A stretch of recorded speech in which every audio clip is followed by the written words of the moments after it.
을 만든 기술자들이 그 마이크로 프로세서에 전용이 되는 최초의 4004라는 마이크로 프로세서를 만들어서 일본 회사에다가 팔았죠. 그리고 IP도 역시 그 일본 회사가 다 가지게 됩니다. 그런데 시간이 지나다 보니까 인텔은 이게 되게 중요한 기술이라는 걸 알게 됐고, 불행하게도 그 일본의 계산기 회사는 파이낸셜리 어려워졌어요. 재무 재정이 어려워져서. 그래서 인텔이 그 파이낸셜 회사를 다시 그 IP를 다시 사고 그 IP를 기반으로 새로운 마이크로 프로세서를 개발하게 됐죠. 그래서 1984년 인텔이 그 디램 시장에서 아주 어려웠던 상황이 닥쳤을 때 인텔이 마이크로 프로세서 회사로 회사를 바꿔야 되겠다. 그런 결정을 하게 됩니다. 여기서 가장 중요한 포인트가 나오는데요. 그 여러분들 만약에 들어봤을지도 모르겠지만 그 인텔의 앤디 그로비가 그 어떤 책을 썼었냐면 Only the Paranoid Survive, 편집광만이 살아남는다는 책을 썼는데 그때 거기 그 상황에 대해서 잘 설명하고 있습니다. 그 회사가 일단 절대절명의 위기에 처해 있다. 왜냐하면 전체적인 매출은 올라가지만 실제로 프로핏 마진이 안 나서 회사가 손실을 보는 이런 실정에서 과연 어떤 결정을 해야 될 것인가. 기존의 회사들은 그 CEO들이나 메인 중역들 모든 사람들이 메모리를 근간으로 회사를 키워왔던 사람들인데 그 메모리 이외에 새로운 비즈니스를 하기 위한 그런 결정들을 하기가 되게 어려웠을 거예요. 이것들이 우리 회사를 키워준 근본이라고 생각했는데 그 근본을 업자는 이제 얘기들이 나오니까 그런 것이 되게 어려웠어요. 사실은 일반 회사에서도 마찬가지입니다. 어떤 잘 나가는 벤처 회사가 결국은 실패하고 말게 되는 경우가 어떤 경우냐면 옛날의 영광에 너무 젖어서 그 영광 때문에 그걸 놓지 못하는 거죠. 어떤 크리티컬한 그 인플렉션 포인트가 오면 그거 위에 새로운 기술, 우리 회사를 새롭게 도약할 수 있는 그런 기술을 찾아서 옛날 것으로 과감히 포기할 줄 알아야 되는데 그런 결정을 인텔은 잘 했던 겁니다. 그래서 1985년에 드디어 인텔은 그 마이크로 프로세서 회사로 완전 변신을 합니다. 84년 말에 우린 더 이상 새로운 그때 화두가 뭐였냐면 85년에 1메가 D램을 만들어내는 게 인더스트리의 화두였습니다. 누가 가장 먼저 1메가 D램을 만들어낼 것인가. 근데 인텔은 과감하게 1메가 D램 사업을 포기하고 마이크로 프로세서 회사로 전환을 한 거죠. 그래서 이제 85년 드디어 그 앤디 그로브 시대가 도달합니다. 그래서 앤디 그로브는 사실 인텔 내에서 보면 앤디 그로브가 인텔 내에서 그렇게 유명했던 것은 이 85년부터 한 98년에 이르는 마이크로 프로세서 시기. 그러니까 매년 보면 여러분이 잘 알다시피 386, 486, 그다음에 펜티엄 이런 새로운 마이크로 프로세서의 개발이 새로운 혁신이 일어났는데 그것이 다 그 앤디 그로브가 회사에 있을 때 일어난 일이고 또한 그 인텔이 어떤 작은 벤처 기업에서 어떤 중규모 이상의 기업으로 성장하기 시작한 것이 바로 그때입니다.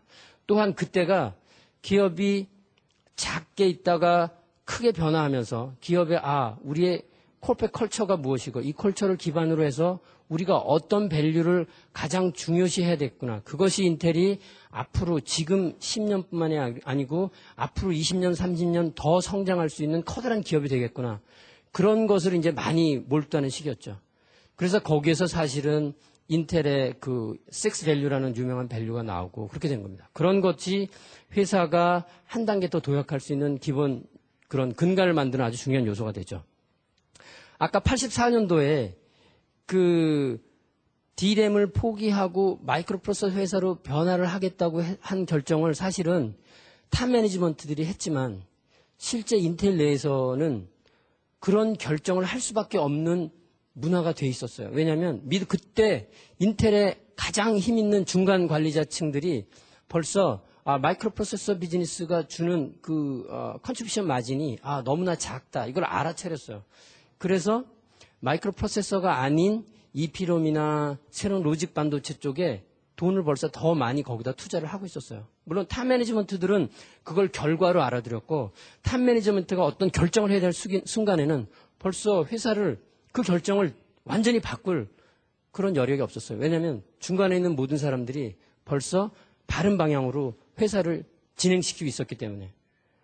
그래서 제가 여기서 강조하고 싶은 건 그겁니다. 나중에 제가 컬처를 설명하겠지만 회사에 어디에 있든지 실제로 결정을 내리는 사람들, 그런 사람들이 올바른 결정을 내리게 되면 결국은 그것이 좋은 방향으로 결정이 진행돼서 결국은 회사를 전체 최종 결정을 하는 사람들도 그게 바른 방향으로 가는 결정을 할 수밖에 없다. 이게 되는 겁니다.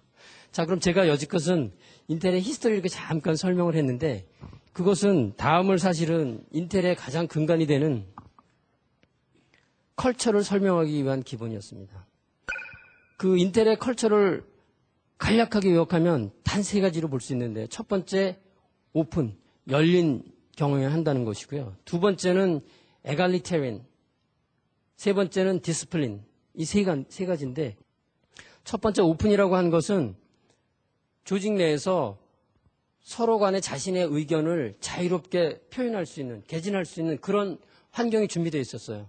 그래서 저희는 이제 지금도 오픈도어 폴리시라 그래가지고 어떤 이슈가 있거나 그러면 자기 동료 아니면 자기 상사, 그 상사의 상사, 그 상사의 상사, 결국은 최고 CEO까지 가서 자신의 이슈를 얘기할 수 있는 그런 문화가 돼 있어요.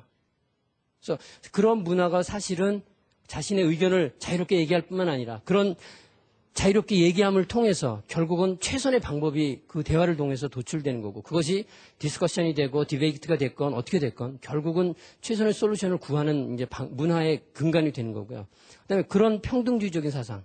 이갈리테리언이라는 것은 평등하다 이런 뜻입니다. 그래서 그 로버트 노이스하고 고든 무어가 회사를 만들 때 우리는 community of common interest.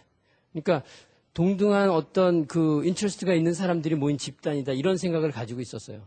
그래서 그 조직 내의 그 직위보다는 그 사람들이 가지고 있는 knowledge power, 지식의 양을 더 중시했어요. 그 사람들이 더 테크놀로지 기술적으로나 아니면은 그 어떤 그 판단을 하는 데 있어서 더 뛰어나다면 그 사람들의 의견이 존중되는 그런 문화가 있었어요. 그다음에 세 번째 디스플린이라고 하는 것은 어떻게 얘기할까요? 규율이라고 그럴까요? 아니면 어떤 룰을 정확히 지키는 것. 왜냐하면 반도체 회사는 일단 회로를 설계하는 엔지니어. 그다음에 그 회로를 다시 그 실험실 내에서 어떤 그 실험하는 실험 레벨에서도 성공적. 그다음에 대량 양산 체제에서 성공적인 기술을 만들어내는 그런 여러 사람들이 조합을 이루어집니다. 그러니까 로직 디자인에서 기본적인 실수가 있으면 최초 양산에서 실수 있고 중간에 또 어디가 실수가 있어도 결국은 그 세 가지 모든 프로세서에서 하나의 실수도 허용하지 않는다는 것이 중요합니다. 그래서 디스플린 돼 있어야 돼요. 자신들이 어떤 룰에 근거해서 디자인을 한다든지 어떤 룰에 근거해서 일을 한다든지 커스터머와 약속을 했을 때 그것을 지키는 것 이런 모든 것들이 기본적으로는 디스플린에 속하는 거예요. 그래서 그런 것들을 잘 지키는 것, 그것이 이제 중요하다고 보는 거죠. 한 예로 옛날에 앤디 그로브라는 사람은 그 사람이 CEO로 있을 때 어떤 것이 있었냐면